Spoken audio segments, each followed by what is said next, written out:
Hello everyone. तो आज percentage की सेकेंड क्लास है और जैसा कि लास्ट क्लास में हमने कुछ बेसिक चीज़ें सीखी थी, तो उसके बारे में थोड़ी सी बातें कर लेते हैं और उसके बाद फिर हम लोग आज का टॉपिक स्टार्ट करते हैं। ठीक है। तो आपने क्या क्या सीखा था लास्ट क्लास में, ये आप समझ लो। आपने सीखा कि भाई कोई भी परसेंटेज है उनको हम फ्रैक्शन में कैसे कन्वर्ट कर सकते हैं। दूसरा हमने सीखा कि भाई कोई फ्रैक्शन अगर है तो उसको हम परसेंटेज में कैसे कन्वर्ट कर सकते हैं। ठीक है। तो ये दो बातें हमने यहाँ से सीखी। क्लियर है बात। उसके बाद हमने देखा कि भाई इन पर बेस्ड कुछ क्वेश्चंस बन जाते हैं। इन पर बेस्ड कुछ क्वेश्चंस बनते हैं जो डायरेक्ट इन पर बेस्ड होते हैं। जैसे उसमें एक वैरायटी आपको हमने ये भी बताई कि वो बॉड मास बेस्ड क्वेश्चंस भी होते हैं। ठीक है। जहाँ पर वो परसेंटेज के बारे में थोड़ी बहुत सी इंफॉर्मेशन दे करके और क्वेश्चन पूछते हैं। ठीक है। कैलकुलेशन करवाते हैं आपसे। ठीक है। और कुछ वैसे क्वेश्चन भी हमने देखे हैं जहाँ पर किसी, जैसे मान लो 20% ऑफ अ नंबर इज 30%, ऐसे करके कई सारी वैल्यू लिखी होती है, तो नंबर फाइंड करना था उसका कुछ 40% 30%, कुछ ऐसी चीज़ें हमको फाइंड करनी पड़ रही थी। तो ये हो गया हमारा परसेंटेज और फ्रैक्शन टू परसेंटेज के कुछ क्वेश्चन हो गए। उसके बाद हमने एक कॉन्सेप्ट ये सीखा कि कभी अगर x is what percent of y बोल दे, या कभी ऐसा बोल दे x is how much percent more oblique less then y, more oblique less then y। तो इस तरीके से जो भी क्वेश्चन आपके बनते हैं उनको भी हमने थोड़े से देखे। ठीक है। और सबसे लास्ट जो टॉपिक हमने देखा कि कभी अगर ए और बी में कुछ रिलेशन है और इनको सॉल्व करने के बाद अगर मान लो 6/7 आ गया है, तो आप इसको बी इज ग्रेटर देन ए कभी नहीं कहोगे जब तक आपके कॉफिशेंट्स नहीं पता होंगे इनके। क्यों? क्योंकि हमने आपको ये बताया था कि अगर बी बाई ए 6/7 है, आपने -1 से ऊपर नीचे मल्टीप्लाई डिवाइड कर दिया, तो अभी तो आपका बी क्या हो जाएगा, बड़ा हो जाएगा किससे, ए से। मतलब उल्टा, ए किससे बड़ा हो जाएगा, बी से। पहले बी बड़ा था, अभी क्या हो जाएगा, ए बड़ा हो जाएगा। तो इस कॉन्सेप्ट में आप ये ध्यान रखेंगे कि कभी अगर इनका कॉफिशेंट पॉजिटिव होगा तब तो बी बड़ा होगा हमेशा ए से, बट अगर कॉफिशेंट नेगेटिव हो गया तो ए बड़ा हो जाएगा बी से। तो दोनों चीज़ें एक साथ एग्जिस्ट नहीं करती हैं। तो इस पर बेस्ड हमने कई सारी बातें करी। जैसे हमने आपको ये बताया कि कभी ए स्क्वायर बी स्क्वायर पूछे तो आपका आंसर क्या होगा, कैन नॉट बी डिटरमाइन, क्योंकि जब तक कोई कॉफिशेंट नहीं होगा तब तक आप वैल्यू नहीं निकाल सकते हो। ए स्क्वायर बी स्क्वायर अपॉन ए स्क्वायर या ए स्क्वायर माइनस बी स्क्वायर, इस टाइप का कुछ अगर पूछता है तो पॉसिबल है, क्योंकि ऊपर भी डिग्री सेम है नीचे भी डिग्री सेम है, तो आप इसको सॉल्व कर सकते हैं। तीसरा हमने बताया आपको कि कभी अगर यहाँ ए क्यूब है, यहाँ बी स्क्वायर है और नीचे आपके पास ए स्क्वायर ही है, तो आप देखो कि यहाँ तो 3 डिग्री है, यहाँ 2 डिग्री है, यहाँ भी 2 डिग्री है, तो इनकी डिग्री सेम नहीं है। न्यूमरेटर और डिनोमिनेटर की जब तक डिग्री सेम नहीं होगी तब तक आप ये चीज़ नहीं लिख सकते हो। ठीक है। यहाँ पर एक कॉफिशेंट आपका बच जाएगा, तो आपका जो आंसर होगा वो क्या होगा, इस केस में कैन नॉट बी डिटरमाइन ही होगा। या इस वाले केस में क्या होगा, जैसे A is greater than B और B is greater than A में ईदर ए और B can be true depending upon the values of A and B. ठीक है। तो ये चीजें हमने यहां से पूरी पूरी सीख ली। ओके। अब स्टार्ट करते हैं हम लोग क्या आज का टॉपिक। और कॉन्सेप्ट है आपके पास questions based on less and more, और ये आपके लिए मोस्ट इंपॉर्टेंट है, क्योंकि एसएससी हो या बैंकिंग हो या कोई भी एग्जाम हो, इन पर बहुत ज़्यादा क्वेश्चन पूछ रहे हैं 2-3 सालों से। तो आप इसको समझो क्या है। जैसे कभी आपसे ऐसी चीज़ बोल दी जाती है कि A is 20% more than B, more than B, than B is how much percent less than A, इस टाइप से बोला जाता है। ठीक है। या आपसे और कई सारे रिलेशन बोल सकते हैं। जैसे बोले A is 20% more than B, more than B,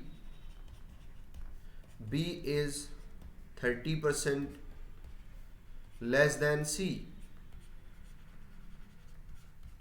and C is 20% more than D, और आपसे फिर इसमें एक रिलेशन फॉर्म करवा के किसी से किसी का कुछ भी वैल्यू पूछ सकता है। जैसे वो आपसे पूछ ले कि C is what percent of A, what percent of A पूछ ले, या आपको कोई एक वैल्यू दे दे, इसमें से कोई एक वैल्यू गिवन हो, बाकी कोई वैल्यू पूछ ले, या ऐसा पूछ ले कि C is how much percent more oblique less than A, more oblique less than A. तो ये जो इस तरीके के क्वेश्चन होते हैं, लेस देन ए, जो इस तरीके के क्वेश्चन होते हैं, इन्हीं को आप लेस और मोर के कॉन्सेप्ट में सॉल्व करते हो। ठीक है, तो अब ये क्वेश्चन तो हमें समझ आ गया, बट अब हम इसमें अप्रोच क्या लगाएंगे, अप्रोच समझने की कोशिश करना आप अच्छे से। जैसे क्वेश्चन क्या क्या होंगे अभी आगे मिलेंगे, पूरे टाइप हैं सारे क्वेश्चन अच्छे से, तो कोई दिक्कत नहीं है। बट अभी आपको क्या समझना है ये जानो। आपको ये समझना है कि कभी भी अगर आपसे बोले A is 20% more than B, 20% more than B, तो देखो ये वैल्यूज़ आपकी कैसी हैं, विदाउट फ्रैक्शन है, विदाउट फ्रैक्शन है। तो आप ऐसा कर सकते हो कि b को 100 दे दो और इसका 20% मतलब कितना हो जाएगा, 20 हो जाएगा, तो ये कितना बन जाएगा आपका 120। तो a की वैल्यू 120 हो गई, b की वैल्यू कितनी हो गई, 100 हो गई। दूसरा कॉन्सेप्ट ये है कि जो कि सब में अप्लाई होगा, चाहे वो फ्रैक्शन हो चाहे विदाउट फ्रैक्शन हो, सब में अप्लाई होगा। जैसे मैंने बोला 20% मोर है ए बी से, तो आपको काम क्या करना है, इसको फ्रैक्शन में कन्वर्ट करना है। और फ्रैक्शन में कैसे कन्वर्ट होता है मैं लास्ट क्लास में बता चुका हूँ, डिवाइड बाय 100 करके। ठीक है, तो आपको देखना है कि डिनोमिनेटर में कौन सी वैल्यू आई है, 5।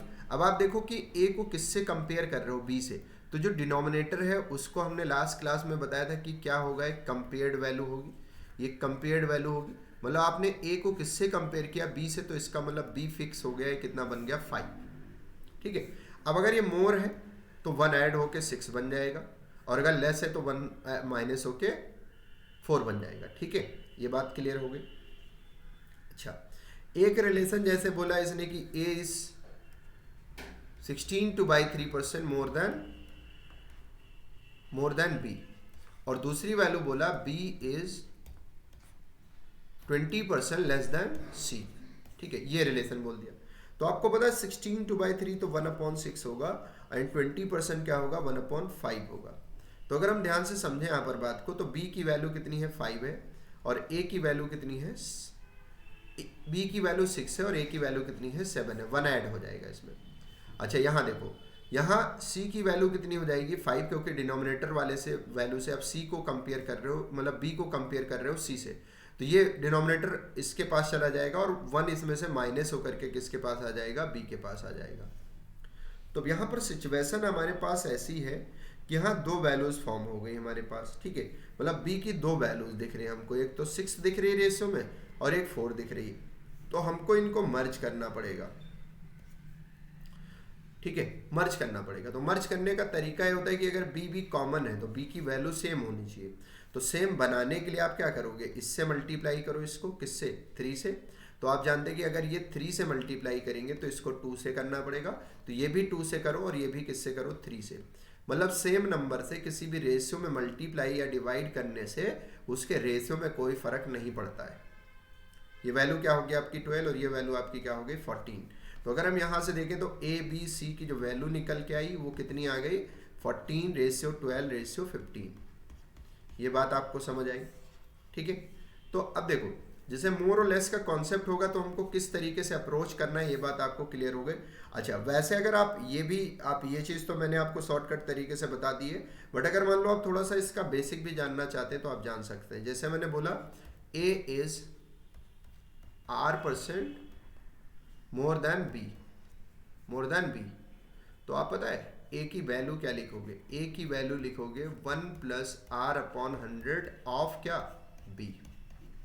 समझ आया बात। जैसे मैंने बोला था ये 20% मोर है, तो आप कहते हैं कि ए की वैल्यू है 20% मोर, का मतलब क्या हो गया कि भाई बी से कंपेयर करा रहा हूँ, तो ए की वैल्यू कितनी हो जाएगी, 1+R/100 ऑफ क्या, ए +20/100 ऑफ क्या लिखूंगा, बी, मतलब 1+20/100 ऑफ बी। तो तो इसको आप कैंसिल कर दो 5 टाइम, तो वैल्यू आपकी कितनी हो जाएगी 6/5 ऑफ बी। तो आप देखोगे अगर ध्यान से तो वही रिलेशन यहाँ से भी फॉर्म होके आ रहा है। तो आपको ऐसे करने से भी हो जाएगा, ऐसे करने से भी हो जाएगा, बट आप देखो कि आपका टाइम किस में बच जाएगा। तो जिसमें टाइम बच जाएगा वो वाला कॉन्सेप्ट आप अप्लाई करो जिससे आपको फायदा मिले, ठीक है। अच्छा, 100 वाले कॉन्सेप्ट पर मैं इसलिए बोलता हूँ कि ना करो, क्योंकि आप ऐसे समझो कि अगर मैंने यहाँ आपसे बोला होता कि A is 28.56% less than B है, तो B कितना बनता 100, और ये 28.56% जब लेस बन जाता तो ये वैल्यू आपकी पॉइंट में आ जाती। तो पॉइंट में जब आ जाती है वैल्यूज तो आपको दिक्कत करती हैं। तो 100 वाला कॉन्सेप्ट इसलिए बहुत ज़्यादा अच्छा नहीं है, ठीक है। आपको फ्रैक्शन मेथड से चलना है, सबसे आसान है और सबसे जल्दी क्वेश्चन इसी से सॉल्व हो जाएंगे। तो अब आपको ये पता चल गया क्वेश्चन कैसे फॉर्म होंगे और किस तरीके से हमको उनको अप्रोच करना है। अब देख लेते हैं इनके कुछ रूल्स क्या क्या हैं। देखो, जैसे रूल्स में पहले मैं मर्ज करना सिखा रहा हूँ। जैसे पहला मेरे पास है कि A/B अगर कहीं पर लिखा है आपका 2:3 और B/C लिखा है आपका कहीं पर 3:2 या 3:5 लिखा है, तो आप ये देखो कि इसमें कॉमन क्या है, दोनों में B कॉमन है। इधर वाले वेरिएबल वाले टर्म्स में देखना है, मतलब B कॉमन है। तो B अगर कॉमन है और इधर सेम है तो आपको कुछ नहीं करना है, आपको डायरेक्ट ABC की वैल्यू लिख देनी है। वैसे रेशियो में ये चीज़ें बताई जाती हैं, बट यहाँ पर आपका अप्लीकेशन है थोड़ा सा, तो बताना जरूरी है। 2 3 5 हो गया। दूसरा देखो, अब अगर हमारे पास A और B की वैल्यू दिख गई, यहाँ B और C की वैल्यू दिख गई, ये वैल्यू मुझको दिख गई कुछ 4 5 और ये वैल्यू हमको दिख गई कुछ 4 3, ये वैल्यू मुझको दिख गई 4 3। तो आप जानते हो कि B तो कॉमन है, सेम होना चाहिए। तो सेम बनाने का तरीका ये है कि भाई ये वाली वैल्यू इधर मल्टीप्लाई कर दो और ये 5 वाली नीचे मल्टीप्लाई कर दो। तो वैल्यू आपकी क्या बन जाएगी 16 20, यहाँ से क्या बनेगी 20 और कितना बन जाएगा 15। तो आपका जो नया रेशियो है वो निकल के आएगा ABC का, वो वैल्यू कितनी आ जाएगी आपकी 16 20 और ये कितना हो जाएगा 15, ठीक है। 16 20 और 15, ये आपका क्या हो गया, दूसरा पॉइंट हो गया। अब हम तीसरे पॉइंट की अगर बात करेंगे तो तीसरे पॉइंट पर अगर आप जाएंगे तो यहाँ पर आप देखेंगे जैसे A/B कहीं लिखा है, यहाँ लिखा है A/C, यहाँ लिखा है A/D और वैल्यू कुछ इस तरीके से लिखी है। जैसे यहाँ लिखा है 2 3, यहाँ लिखा है आपका कुछ 3 4 या 3 2 ही लिख लो, यहाँ लिखा है आपके पास कुछ 4 5। तो अब आपको क्या करना है, इनको मर्ज करना है। तो आप पहले तो ये ध्यान से देखो कि इसमें कॉमन क्या है। तो आपने देखा होगा तो आपको ये पता चला होगा कि इसमें कॉमन आपकी A की वैल्यू है। तो A की वैल्यू सेम होनी चाहिए, और सेम बनाने के लिए आपको क्या करना पड़ेगा, 2 3 और 4 का लिखना पड़ेगा एलसीएम। तो 2 3 4 का एलसीएम आप जानते हैं कि 12 हो जाएगा, ठीक है, 12 हो जाएगा। अब 12 हमको बनाने के लिए वैल्यू किससे मल्टीप्लाई करनी पड़ेगी, इसको 6 से। तो ये 6 से मल्टीप्लाई करोगे तो यहाँ 12 बट यहाँ 18। दूसरी जगह देखोगे तो 4 से, तो ये वैल्यू आपकी 12 और ये कितना हो जाएगा आपके पास 8। यहाँ पर आप देखेंगे तो वैल्यू कितने से मल्टीप्लाई हो जाएगी आपकी, ये मल्टीप्लाई हो जाएगी 3 से, तो यहाँ वैल्यू कितनी हो जाएगी 12 और यहाँ हो जाएगा आपका 15। तो अगर हम कहते हैं आपसे कि A/B/C/D की वैल्यू क्या होगी, तो अब आप रेशियो में बता सकते हैं इसको 12 18 8 एंड 15, ठीक है। ये इनका रेशियो बन जाएगा। क्लियर है बात। अच्छा, अब एक चीज और समझ लो जरा यहाँ पर अच्छे से आप, जैसे क्वेश्चन में ये चीज हो गई। अब जैसे एक हमने ऐसे पूछा कि AB का जो रेशियो है वो हमारे पास कुछ 2 3 है, BC का जो रेशियो है हमारे पास वो कुछ 2 5 है या 2 5 है, और CD का जो रेशियो है वो हमें कुछ दे रखा है 3 1, या और भी आगे बढ़ा सकता हूँ मैं इसको, DEF कुछ भी लिख सकता हूँ, ठीक है। तो अब अगर हमको इनको सॉल्व करना है तो ध्यान से समझना जरा बात को। ये हो सकता है आपको थोड़ा सा पहली बार में दिक्कत करे, बट ये अगर आप सीख जाओगे तो आपको काम बहुत आएगा ये, ठीक है। जैसे A/B/C/D इनको हमें मर्ज करना है, तो आपको पता है क्या करना है, आपको इसको स्ट्रेट मल्टीप्लाई करना है A की वैल्यू के लिए। तो स्ट्रेट मल्टीप्लाई जब आप करेंगे तो ध्यान से देखना, ये वैल्यू 4 × 2 वैल्यू कितनी बन जाएगी आपकी 4 × 3 12 बन जाएगी। अब जब A की वैल्यू निकल जाएगी तो आप इसको इसके सामने वाली वैल्यू को छिपा लो और एक स्किप करके आप इधर से कर सकते हैं मल्टीप्लाई। तो 3 इंटू 2 6 इंटू 3 वैल्यू कितनी बन जाएगी आपकी 18। अब b भी निकल गया तो b के सामने वाली वैल्यू छिपा लो इधर से और ऐसे मुड़ जाओ। तो 5 इंटू 3 कितना हो जाएगा 15। 15 इंटू 3 कितना बन जाएगा आपके पास 45। ये भी लिख लो आप। अब आपको पता है कि c की वैल्यू भी निकल गई तो वैल्यू आपकी ये भी हट जाएगी यहाँ से, तो ये फिर से स्ट्रेट मल्टीप्लाई हो जाएंगे। दैट इज कितना आ जाएगा आपके पास 15। अब अगर हम इसको 3 से कैंसिल करते हैं तो 3 से 4 टाइम, 3 से 6 टाइम, 3 से 15 टाइम एंड 3 से 5 टाइम। तो मेरा जो फाइनल रेशियो बना वो कुछ इस तरीके से बना। तो आप इसको एक बार और समझ सकते हैं कि जिस वैल्यू को हम निकालने जा रहे हैं उसको पहले आप a की वैल्यू के लिए स्ट्रेट मल्टीप्लाई करो, उसके बाद जब a की वैल्यू निकल जाए तो उसके सामने वाली वैल्यू स्किप कर दो, इधर से मल्टीप्लाई करना है अब आपको। जब दोनों जब ये a निकल गई आपकी मतलब b निकल गई तो b को भी स्किप कर दो, 2 इधर से और बढ़ा लो। जब ये c निकल गया तो आप तीनों को स्किप कर दो, तो आप तीनों इधर बढ़ा लो। ठीक है, मतलब इधर से स्किप करते जाना है, इधर बढ़ाते जाना है। तो ये आपको क्या दे देगा, यहाँ से वैल्यू दे देगा रेशियो। क्लियर है बात? ओके, चलिए अब आते हैं क्वेश्चंस पर। ठीक है, फर्स्ट क्वेश्चन देखो, ये तो अगर हम देखें इनडायरेक्टली तो जो लास्ट में आपने पढ़ा था सेम वैसा ही कॉन्सेप्ट है। ठीक है, मतलब वैसा ही क्वेश्चन है, कुछ है नहीं इस क्वेश्चन में, बट एसएससी में बहुत फेवरेट क्वेश्चन ये सब माने जाते हैं। फर्स्ट जो पैटर्न है ये उनका यही है, प्री में बहुत क्वेश्चन पूछता है इस पर। 40% of x minus Y is equal to कितना दे रखा है आपके पास 10% ऑफ x प्लस वाई। ठीक, तो अगर आप ये देखोगे तो परसेंटेज से परसेंटेज कैंसिल और 10 से 4 टाइम कैंसिल हो जाएगा। तो 4x minus Y is equal to क्या लिखा है आपके पास x प्लस वाई लिखा है। अब इसको सिंप्लीफाई करो तो वैल्यू कितनी होगी आपकी, देखो 4x minus 4y is equal to क्या लिखोगे x प्लस वाई लिखोगे। इसको इधर इसको इधर, तो जब आप इसको इधर लेकर आओगे तो आप ये देखोगे ध्यान से कि वैल्यू आपकी हो गई 3x और ये उधर जाएगा तो वैल्यू कितनी हो गई 5y। तो x अपॉन वाई की वैल्यू कितनी हो जाएगी 5/3 हो जाएगी, 5/3 हो जाएगी। क्लियर है बात? अब उसने बोला है then what percent of x is y, what percent of x is y। तो आपको हमने बताया था कि वैसे तो आप k percent of x is y लिखोगे, बट वो लिखना जरूरी नहीं है। आपको क्या करना है, जिस भी नंबर से पहले ऑफ लगा है उसको कंपेयर्ड वैल्यू बोलोगे और उसको हमेशा उठाकर कहाँ रख देना, डिनोमिनेटर में।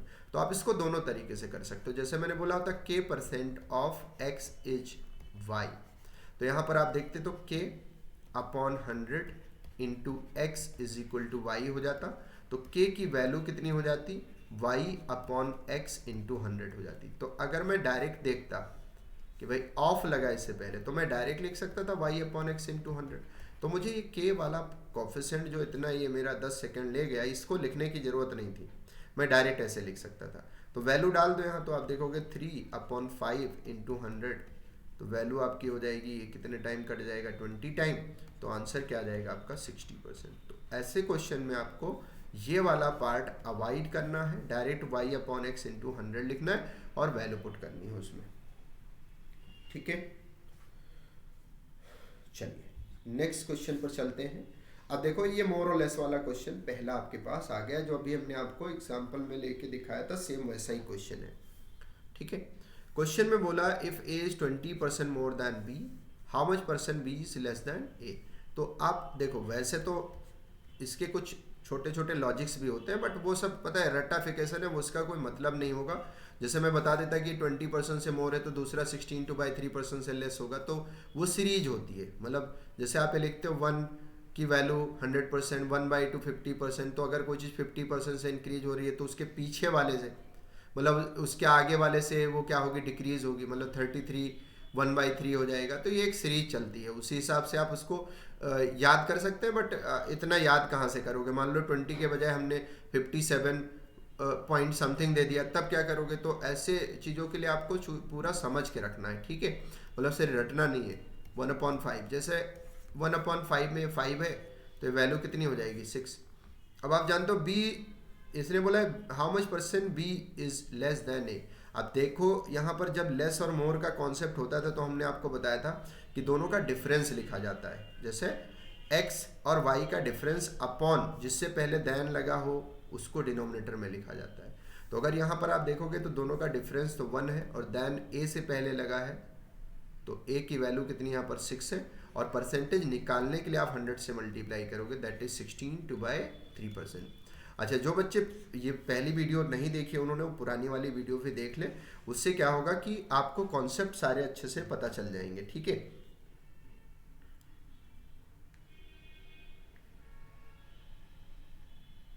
चलो मैं यहाँ दोबारा से लिख देता हूँ वैसे, ताकि हो सकता है कोई बच्चा नहीं जानता हो तो वो जान जाए। जैसे हमने कभी लिखा x is what percent of y, तो इसको हमने देखो प्रूव करके भी बताया था कि कैसे आप इसको k% लेके सॉल्व करते हो, बट जिस भी नंबर से पहले y से पहले से ऑफ लगा है तो इसको आप बोलते हो कंपेयर्ड वैल्यू या बेस वैल्यू। इसको उठाकर हमेशा डिनोमिनेटर में डाल दिया करो और मल्टीप्लाई बाय 100 कर दो परसेंटेज निकालने के लिए। दूसरा हमने बताया था कि कभी अगर ये लेस और मोर बोले, x is how much percent less oblique more than Y बोल दे, मोर देन वाई बोल दे, तो आपको क्या करना है, दोनों का डिफरेंस लिखना है। दोनों का डिफरेंस क्या होगा, आप जानते हैं डिफरेंस हमेशा पॉजिटिव होता है, और देन जिससे पहले लगा होगा उसको कहाँ लिखेंगे, डिनोमिनेटर में, मल्टीप्लाई बाय 100। ठीक है, सब्ट्रैक्ट और डिफरेंस मतलब सब्ट्रैक्शन करना या माइनस करना और डिफरेंस लिखना है, दोनों डिफरेंट थिंग है। ठीक है, डिफरेंस में हमेशा पॉजिटिव वैल्यू आती है, बड़े को हमेशा पहले लिखा जाता है और छोटे को बाद में, बट माइनस करने में ऐसा कोई ज़रूरी नहीं है, माइनस साइन भी आ सकता है। ये चीज़ें आपको पहले से पता होंगी।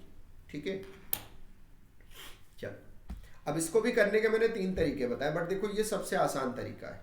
ठीक, अच्छा वो जो रट्टा वाला तरीका है वो भी मैं बता देता हूँ। जैसे देखो, जैसे होता ये है कि अगर आप सीक्वेंस में जाते हैं, जैसे 1 है, 1/2 है, 1/3 है, 1/4 है, 1/5 है, 1/6 है, 1/7 है, तो इसको समझने की कोशिश करना। जैसे आप 20% देखेंगे तो क्या होता है, 1/5 होता है, और 16/3% क्या होता है, 1/6 होता है। ऐसे अगर मैं 14/7% की बात करूं तो आप ऐसे समझना, जैसे मैं 20% से कोई चीज़ इंक्रीज करूंगा तो दूसरी चीज़ 16/3% से डिक्रीज होगी। अगर मैं कोई चीज़ 16/3% से इंक्रीज करूंगा तो दूसरी वैल्यू मेरी 14/7 से डिक्रीज होगी, अगर ये सीक्वेंस में ही लिखें तो। ठीक है, जैसे यहाँ देख रहा था मैं 20 है, तो 20 के बाद वाली वैल्यू मुझे पता है ये 1/5 है, तो नेक्स्ट 1/6 की वैल्यू क्या होगी, तो मैं डायरेक्ट ये चीज़ कर सकता हूँ, बट ऐसा हर बार नहीं होगा। ठीक है, तो आपको ये कॉन्सेप्ट सीख के रखना है, कॉन्सेप्ट से क्वेश्चन को सॉल्व करना। चलिए दूसरे क्वेश्चन में डबल रिलेशन बनेगा। If A is 20% more than C and B 60% more than C, then A is what percent of B. तो आपको यहाँ से एक बात क्लियर पता चल गई होगी कि ए को सी से कंपेयर किया गया है, 20% मोर है, और बी को सी से कंपेयर किया गया है, 60% मोर। तो बिना फ्रैक्शन वाली वैल्यूज है, आप 100 दे के भी सॉल्व कर सकते हो, बट आप ऐसे सॉल्व करो। 1/5 ये वैल्यू क्या है, 5 है, और ये वैल्यू क्या है, 6 है। इसको अगर हम देखें तो 3/5 होगा, तो ये अगर 5 है आपका तो ये वैल्यू आपकी कितनी बन जाएगी, 8 बन जाएगी। अब अगर हम ध्यान से समझे बात को तो देखो सी कॉमन है और सी सेम है दोनों में, तो आपका रेशियो डायरेक्ट मिल गया। यहाँ से ए बी सी की वैल्यू कितनी मिल गई मुझको, 6, 8 और कितना, 5। अब आप ये जानते हैं कि इसने बोला then A is what percent of B, A is what percent of B, तो ऑफ किससे पहले लगा, बी से, तो आप कहेंगे कि भाई a/b इंटू 100 लिखना चाहिए मुझको। तो वैल्यू a की कितनी है, 6 है, 8 है, मल्टीप्लाई बाय 100 है। अब किसी बच्चे के दिमाग में ऐसा क्वेश्चन भी आ सकता है कि आपने यहाँ x क्यों नहीं लिखा। आप ये सोचो मैं दोबारा फिर से वही चीज़ फ्रैक्शन में लिख रहा हूँ, तो x लिख करके काटूंगा तो उससे मुझे कोई फ़ायदा थोड़ी होगा। तो जब आप परसेंटेज दोबारा से लिखने जा रहे हो, आप फ्रैक्शन लिखने जा रहे हो, तो आपको लिखने की ज़रूरत नहीं है। 2 से काट दो इसको 3 टाइम, 2 से काट दो 4 टाइम, तो वैल्यू आपकी 25 टाइम कैंसिल हो जाएगी, तो आपका आंसर कितना हो जाएगा, 75%। This is your answer. ठीक है, मोर लेस भी पूछ सकता था। ठीक है, मोर लेस पूछता तो आप दोनों का डिफरेंस लिखते, डिवाइड करते, फिर जिसके पहले देन लगा होता उससे डिवाइड कर देते आप। ठीक है, चलिए नेक्स्ट क्वेश्चन पे चलते हैं। जैसा अभी ये क्वेश्चन आपने ऐसा किया था, ठीक है, बट फिर भी हम लोग इसको सॉल्व करेंगे। देखो 20% of A is equal to B, then b% of 20 same as. तो आप सबसे पहला काम ये करो कि 20% of A is equal to B लिखा है, तो आप जानते हैं कि इसको मैं क्या लिख सकता हूँ, इसको मैं लिख सकता हूँ a/5 is equal to b, यही तो लिख सकता हूँ। तो इन्होंने बोला है b% ऑफ 20, b% ऑफ 20, तो b% ऑफ 20 का मतलब क्या है? आप बोलेंगे b% ऑफ 20 का मतलब है ये 5 मल्टीप्लाई में हो जाएगा इधर, तो इसका मतलब है कि डायरेक्ट हमको जहाँ से वैल्यू किसकी मिल रही हो, a की मिल रही हो, क्योंकि a की वैल्यू कितनी है 5b। तो अगर हम यहाँ पर ध्यान से समझे तो हमारी ये वैल्यू कितनी बन रही है 5b।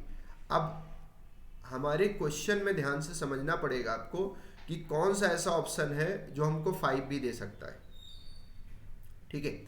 या आप ऐसा बोल सकते हो कि किसमें हम इसको पुट करके इसके इक्वल लिख सकते हैं। तो दोनों बातें हैं, जिसमें आप कंफर्टेबल हो उसमें आप कर सकते हैं। अच्छा, एक कॉन्सेप्ट हमने ये भी बताया था कि कभी x% ऑफ y लिखा है अगर, तो ये y% ऑफ x के इक्वल होता है, y% ऑफ x के इक्वल होता है।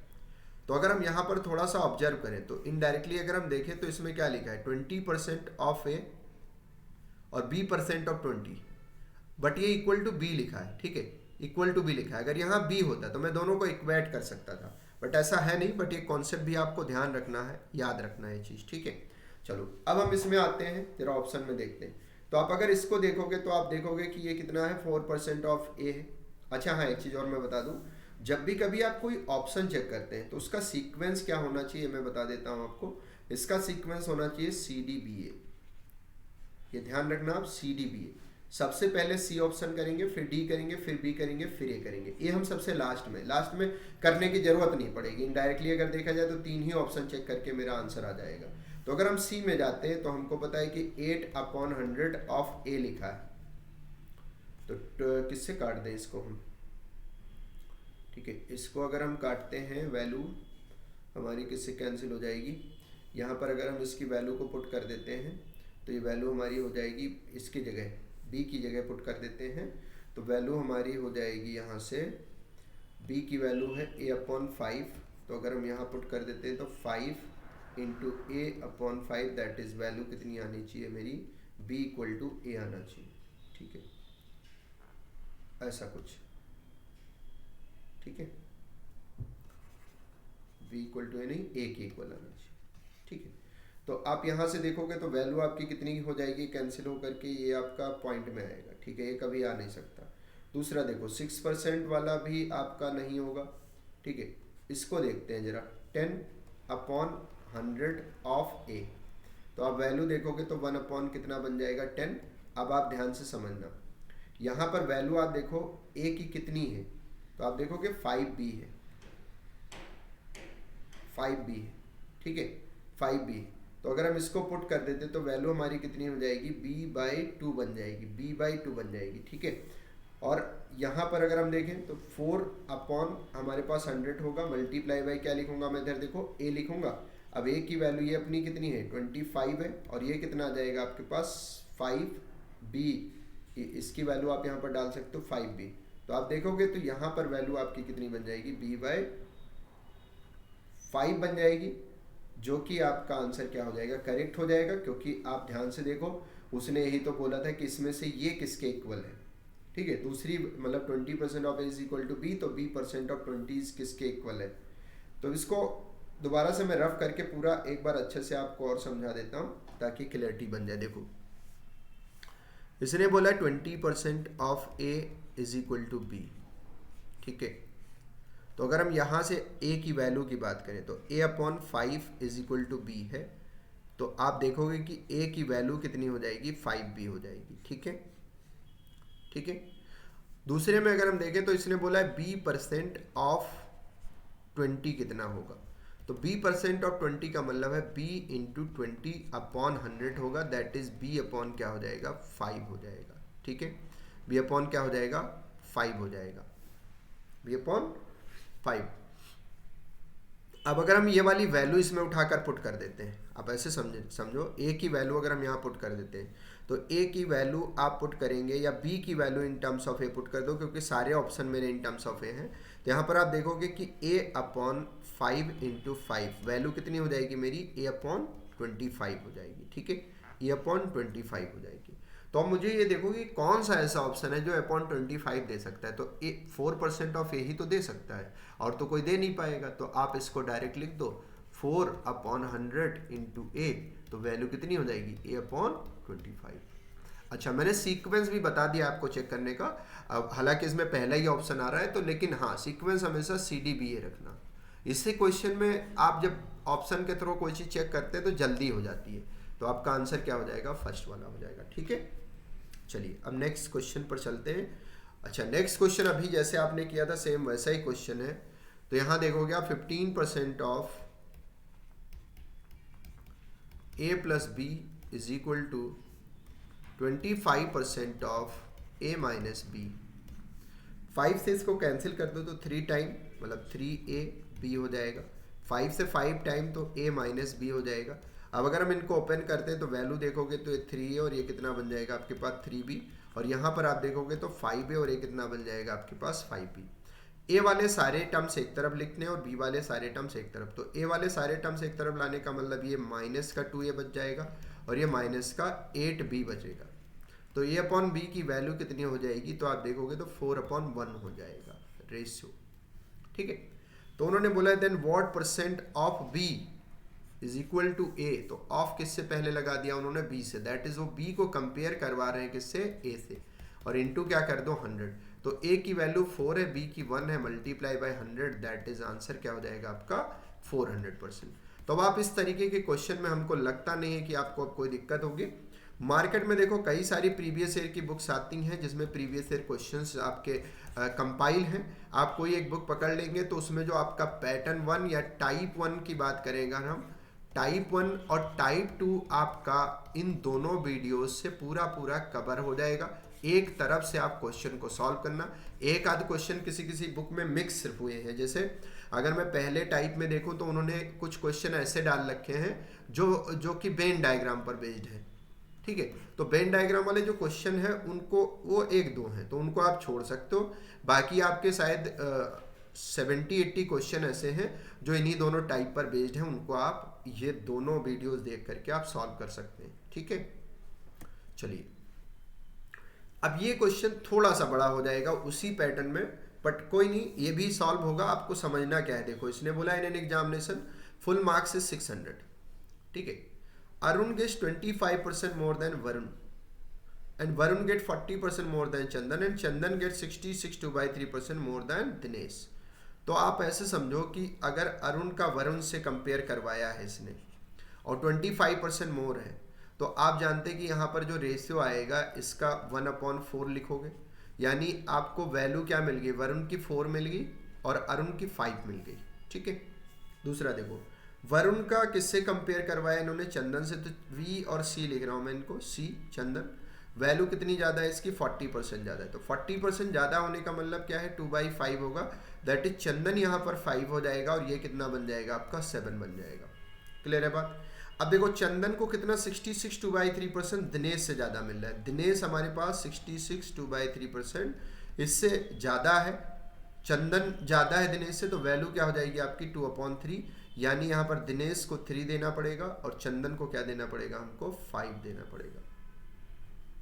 ठीक है, अब आप अगर इन दोनों रेशियो को कंपेयर करें तो एक तो तरीका है कि मैं एरो से कर लूँ, लेकिन यहाँ हमको कुछ कॉमन दिख गया है तो मैं इसको डायरेक्ट करना चाहूँगा। देखो डायरेक्ट कैसे करोगे आप, डायरेक्ट का मतलब यहाँ पर देखो चंदन है और यहाँ भी चंदन है और यहाँ ये 5 है, यहाँ भी 5 है, तो इसका मतलब वरुण, चंदन और दिनेश का तो रेशियो हम लिख सकते हैं 7, 5 और 3। अब बचा कौन, वरुण और अरुण बचे। तो वरुण और अरुण को कंपेयर करोगे तो वरुण 7 है और चंदन और यहाँ पर कितना है 4 है। मतलब अगर हमको इनको कंपेयर करना है, इस वाली वैल्यू को अरुण और वरुण को लाना है अगर हमको साथ में, तो 7 ये आपका कितना है 5:4 है। तो इसका मतलब यह है कि हमको 4 से इनसे सब में मल्टीप्लाई करना पड़ेगा और 7 से इधर, तो 7 से इधर कर दो तो वैल्यू आप देखोगे अरुण की बन गई 35 एंड वरुण की बन गई 28। तो 35:28 ये हो गया, और 4 से जब आप इसको मल्टीप्लाई कर देंगे तो आपकी वैल्यू कितनी बन जाएगी यहाँ से 12, 20 और 28।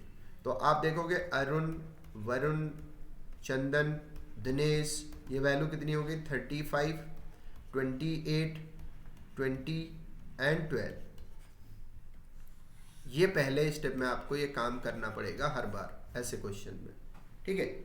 जितनी जल्दी आप रेशियो को मर्ज कर लेंगे, मन में भी आप बहुत सारी कैलकुलेशन करके और अपने रेशियो को मर्ज कर सकते हैं, ठीक है। अब आप समझो जरा बात को थोड़ा सा और। ये तो हमारा हो गया पहला स्टेप जहां हमने मर्ज कर लिया। अब हमको एक बात पता है बड़े अच्छे से कि कभी हमें किसी के अगर मार्क्स का परसेंटेज चाहिए, ठीक है, तो हमको दो चीज़ों का पता होना जरूरी है। एक तो उसके मार्क्स ऑब्टेन कितने हैं और मैक्सिमम कितना है। तो मैक्सिमम तो 600 है, बट ऑब्टेन मार्क्स हमको दिनेश के नहीं पता है, उसको आप निकाल सकते हो। कैसे? अरुण का दिया हुआ है 270 दिया हुआ है, देखो। अब ये 270 मार्क्स है अरुण का और रेशियो में 35 है, तो इसका मतलब है कि 35x की जो वैल्यू है ये 270 के इक्वल लिखो, तो x की वैल्यू हो जाएगी 270 डिवाइडेड बाई 35। और हमें सिर्फ दिनेश का मार्क्स चाहिए, तो मैं 12 से मल्टीप्लाई करूंगा, that is 12 multiply by 270 upon क्या लिखूंगा 35। इसको सिंप्लीफाई करोगे तो ऑब्टेन मार्क्स ऑफ क्या मिल जाएगा हमको दिनेश। बाकी अगर मान लो मैं चंदन का पूछूंगा तो भी 270 अपॉन 35 कर देना। मैं अगर पूछूंगा वरुण का कितना है तो 270 अपॉन 35 कर देना। तो ये सारी की सारी वैल्यूज आपको यहाँ से क्लियर पता चल जाएंगी।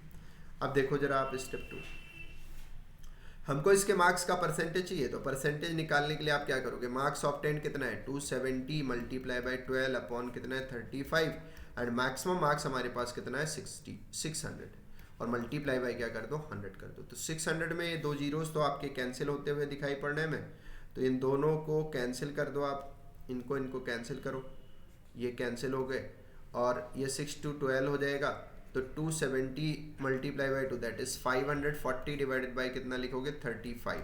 तो 540 डिवाइडेड बाई 35 करके आपको क्या लिखना है, यहाँ पर अपना आंसर लिखना है, दैट इज आपका आंसर हो जाएगा 15.42%। बट क्वेश्चन में उसने अप्रॉक्स पूछा है, तो आप अप्रॉक्स आंसर लिख सकते हैं 15%। तो दिनेश को जो मार्क्स मिले होंगे वो कितने मिले होंगे 15%। आपने क्या सीखा, आपने वही सीखा कि भाई अगर कभी हमारे पास लेस और मोर का कॉन्सेप्ट है तो पहले मैं उनको रेशियो में कन्वर्ट करूँ, रेशियो में कन्वर्ट करने के बाद मर्ज करूँ, मर्ज करने के बाद देखूँ कौन सी वैल्यू हमको निकालनी है। जैसे इसमें एक्स इज व्हाट परसेंट और वाई टाइप का कुछ भी नहीं पूछा है, उसने एक की वैल्यू दी है, बाकी किसी एक का परसेंटेज पूछा है। तो भाई एक की वैल्यू का यूज करके हम दूसरी वैल्यू निकालेंगे और उसके बाद अपना पूरा क्वेश्चन सॉल्व कर लेंगे, ठीक है। क्लियर है बात? अभी बढ़ते हैं हम लोग आगे। अब ये बहुत ही आसान सा क्वेश्चन है। इसने बोला Amit sells his goods 25% cheaper than Sumit and 25% dearer than Mukul, ठीक है। तो आपको एक बात बताइए कि यहाँ पर अमित के जो गुड्स हैं वो 25% चीपर देन सुमित है। तो आप बोलेंगे कि भाई पहला जो मेरे पास रिलेशन है वो अमित और सुमित का बनना है, तो वैल्यू आपकी 25% चीपर है। 25% चीपर का मतलब क्या है 1/4 है, ये आपका 4 हो जाएगा, तो ये वैल्यू आपकी कितनी बन जाएगी 3। चीपर का मतलब सस्ता है, लेस है, ठीक है। और अमित की जो दूसरी वैल्यू है वो 25% डेयरर है किससे, मुकुल से। तो आप बोलेंगे कि भाई ये 1/4 है तो ये 4 रहेंगे, तो ये कितना बन जाएंगे 5। कॉमन क्या है इसमें अमित, 5 से मल्टीप्लाई 5 से मल्टीप्लाई 3 से मल्टीप्लाई 3 से मल्टीप्लाई, वैल्यू क्या हो गई 12। यहाँ वैल्यू आप देखोगे तो 15, यहाँ वैल्यू आप देखोगे तो 20, यहाँ वैल्यू आप देखोगे तो 15। तो अगर हम देखें तो अमित, सुमित और मुकुल, इनका जो रेशियो बना वो क्या बना 15, 20 एंड 12।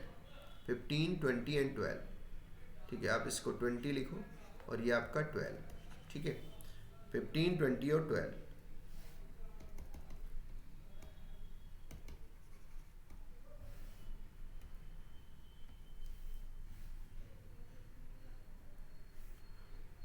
अब क्वेश्चन में क्या पूछा उन्होंने हमसे, देखो क्वेश्चन में बोला है how much percentage is Mukul's goods cheaper than Sumit. मतलब अब इसमें मुकुल और सुमित को कंपेयर करवाया गया है और ये बोला गया है कि मुकुल का जो गुड्स है वो कितना चीपर होगा, कितने % चीपर होगा। इसका मतलब मोर और लेस वाला कॉन्सेप्ट यूज होगा। तो आप यहाँ पर पहले तो देखो दैन किससे पहले लगा है, सुमित से, मतलब ये वैल्यू आपके डिनोमिनेटर में जाके फिक्स हो गई। 20x बोल सकते हो, बट x लिखने की जरूरत नहीं है। दोनों में डिफरेंस कितने का है 8 का, डिवाइडेड बाई क्या लिखोगे 100। तो ये कितने टाइम कैंसिल होगा, 5 टाइम। दैट इज आंसर आपका कितना हो जाएगा, 40%। तो यहाँ से आप आंसर क्या लिख सकते हैं, 40%। ठीक है, तो आप ये देख रहे होंगे कि सारे क्वेश्चन में एक ही कॉन्सेप्ट पर सब कुछ अप्लाई हो जा रहा है और सब कुछ सॉल्व भी हो जा रहा है। ठीक है, नेक्स्ट क्वेश्चन देखते हैं। नेक्स्ट क्वेश्चन आपसे कहता है on a shelf the first row contain 25% books more than the second row and the third row contain 25% less than the second row. अब देखो, पहला रो है, दूसरा रो है, तीसरा रो है, आप इसको ABC भी बोल सकते हैं। ठीक है, तो पहले रो को दूसरे से कंपेयर करवाया है, तीसरे रो को भी दूसरे से कंपेयर करवाया है। तो ऐसे सिचुएशन में आप ये भी कर सकते हो कि इसको 100 दे करके और दोनों वैल्यूज लिख सकते हो। ठीक है, अगर आप वैसा नहीं करना चाहते हो तो आप ऐसे कर सकते हो कि इसने बोला है फर्स्ट रो में 25% मोर देन सेकंड है, तो सेकंड वाले को कंपेयर कराओगे, अगर 25% मोर है तो 1/4 होगा ये, दैट इज ये 4 होगा, तो ये कितना बन जाएगा आपका 5 बन जाएगा। ठीक है, दूसरी वैल्यू अगर हम देखें तो third row 25% less than the second row, तो यहाँ पर ये 25% लेस है, तो 25% लेस का मतलब क्या हो जाएगा, 1/4 हो जाएगा। तो अब यहाँ देखो R2 फिक्स हो गया, 4 हो गया, तो इससे आप 1 कम करके लिखोगे तो वैल्यू क्या आ जाएगी आपकी 3। तो हमको R1, R2 और R3 का जो रेशियो मिल गया वो कितना मिल गया, 5, 4 एंड 3, ये मिल गया 5, 4 एंड 3। अब उन्होंने बोला if the total number of books contain in all the rows is 600 then find the number of the books in the first row. तो आप कहेंगे कि भाई हमारे पास है 5x, 4x एंड 3x, तो टोटल कितना हो गया मेरे पास 12x। 12x की वैल्यू है मेरे पास 600, तो x की वैल्यू कितनी बन जाएगी आपकी यहाँ से 50। हमको चाहिए क्या, फर्स्ट, तो फर्स्ट से क्या कर दो मल्टीप्लाई, दैट इज 5x की वैल्यू 5 × 50, आंसर कितना हो जाएगा 225, 225 नहीं 250, तो आंसर क्या हो जाएगा आपका 250, दैट इज ए ऑप्शन। ठीक है, तो आपका आंसर क्या हो जाएगा, ए ऑप्शन। ठीक है, सारे कॉन्सेप्ट आप अच्छे से सीख लो, कभी कोई नंबर पता हो, बीच से कोई डिफरेंस पता हो, कोई सम पता हो, सब में ये कॉन्सेप्ट यूज होते हैं, सब में ये चीज़ें अप्लाई होती हैं। ठीक है, चलिए क्वेश्चन नंबर 9 पर चलते हैं। क्वेश्चन नंबर 9 को आप करेंगे और उसके बाद यहाँ पर एक छोटी सी बात है जो बहुत अच्छी वाली है, उसको आप सीखेंगे भी साथ साथ हमारे। जैसे क्वेश्चन में बोला है इज 50% मोर देन बी, तो पहला कॉन्सेप्ट तो यही है कि भाई हमारी जो ए की वैल्यू है वो 50% मोर देन बी है। तो 50% का मतलब क्या है, 1/2 है, दैट इज ये हमारा 2 है, तो बी ये बी हमारा 2 है, तो ए कितना बन जाएगा 3।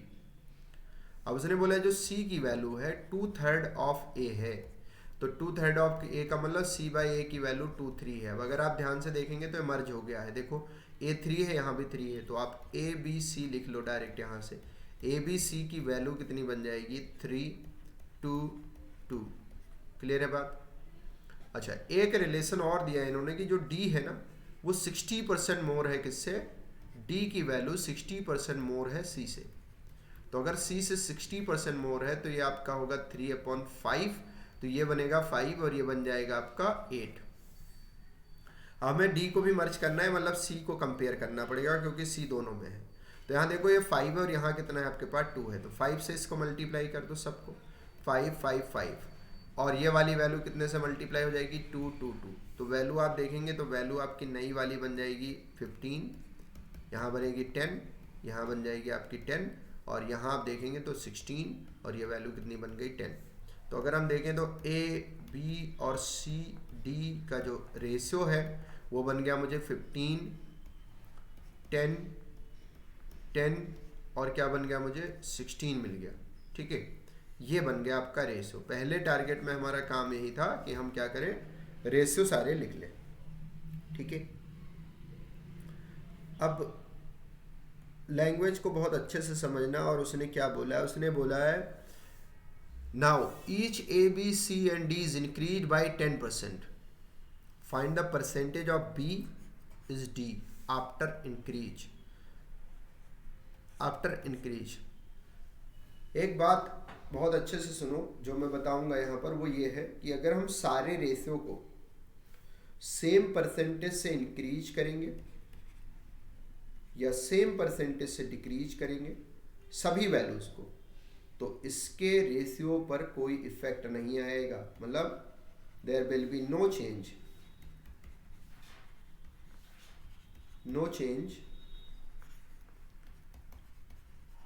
in the ratio when we increase or decrease the ratios by same or equal percentage। ठीक है, इक्वल परसेंटेज। तो अगर मैं देखूं कि 10-10-10 से सबको उसने इंक्रीज किया था, तो इंक्रीज होने के बाद भी सेम ही रहेगा, क्योंकि कोई चेंज नहीं आएगा। कोई बच्चा कहेगा ये हम कैसे कह सकते हैं, तो देखो आप इसको लिखोगे इंक्रीज के बाद अगर कोई वैल्यू इंक्रीज हो रही है तो वैसी बात है 100 में ऐड हो जाएगी वो, तो 110% इसका, 110% इसका, 110% इसका और 110% इसका। ये चारों वैल्यूज फिर से आप रेशियो में जब लिखने जाओगे तो आपको पता है कि जो कॉमन है वो तो कैंसिल हो जाता है, तो ये 110 110 110 फिर से कैंसिल हो जाएगा और परसेंटेज वाले साइन भी कैंसिल हो जाएंगे, तो रेशियो क्या बनेगा 15 10 10 10 16। अब उसने बोला है find what percent of B, तो बी से पहले ऑफ लगा है, फिक्स हो गई बी की वैल्यू, दैट इज 10 हो जाएगा, और डी से कंपेयर करवाया है तो ऊपर हो जाएगा 16 मल्टीप्लाई बाय 100, तो आपका आंसर कितना हो जाएगा 160%। कौन सा ऑप्शन सही होगा इसमें से, बी वाला सही होगा। अब बात को दूसरा सुनना बहुत गौर से, वो ये बात है कि जैसे कभी भी आपके पास सेम परसेंटेज से इंक्रीज या डिक्रीज है तब तो कोई चेंज नहीं होगा, बट अगर कोई वैल्यू इंक्रीज हुई है सेम परसेंटेज से और कोई वैल्यू डिक्रीज हुई है ऑल्टरनेट, तो दोनों में चेंजेस आएंगे। जैसे इसको मैं 10% से बढ़ाऊंगा तो 110 बनेगा, और बी को अगर मैं डिक्रीज करूंगा 10% से तो 110 के बजाय क्या बनेगा 90 बनेगा, तो दोनों में चेंजेस आएंगे, ऑब्वियस सी बात है। तो सेम परसेंटेज से इंक्रीज करो या सेम परसेंटेज से डिक्रीज करो सारे रेशियो को, तब चेंजेस नहीं आएंगे। लेकिन अगर कुछ वैल्यूज को इंक्रीज किया जा रहा है, कुछ वैल्यूज को डिक्रीज किया जा रहा है, तो इंक्रीज डिक्रीज होगा। और दूसरी बात सुनो, अगर इनको मैं डिफरेंट परसेंटेज से, सारी वैल्यूज को मैं डिफरेंट परसेंटेज से इंक्रीज करूं एंड डिफरेंट परसेंटेजेस से डिक्रीज करूं, तो भी इसमें क्या आएंगे, चेंजेस आएंगे रेशियो में। ये वैसे कॉमन सेंस की बात है, बट फिर भी बताना हमारा फर्ज है, ठीक है, ओके। चलो अब आगे बढ़ते हैं, हो सकता है अभी ऐसा कोई एक क्वेश्चन दिख जाए आपको।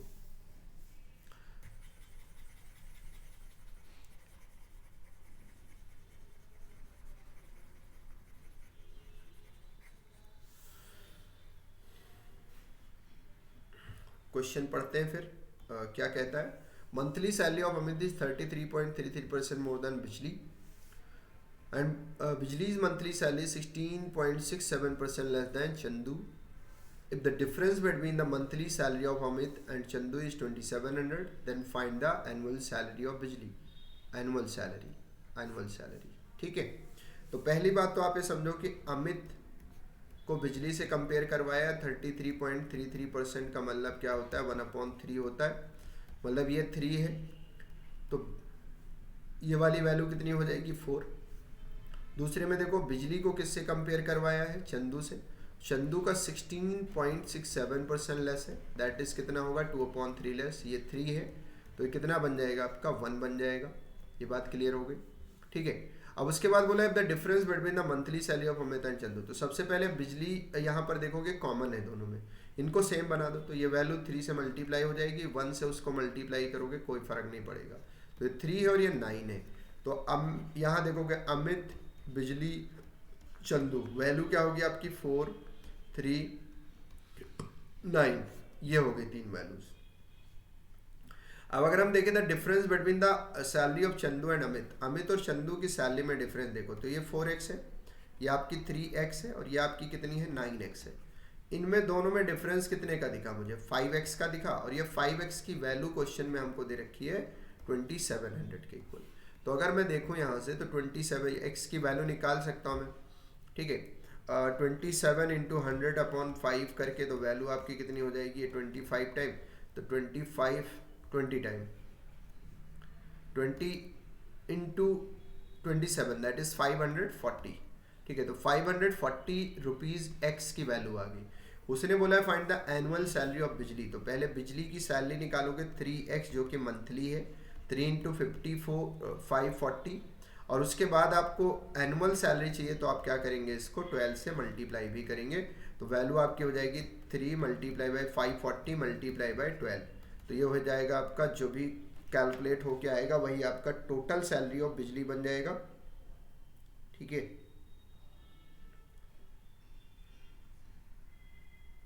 तो वैल्यू आएगी आपकी 19,440 रुपीज़।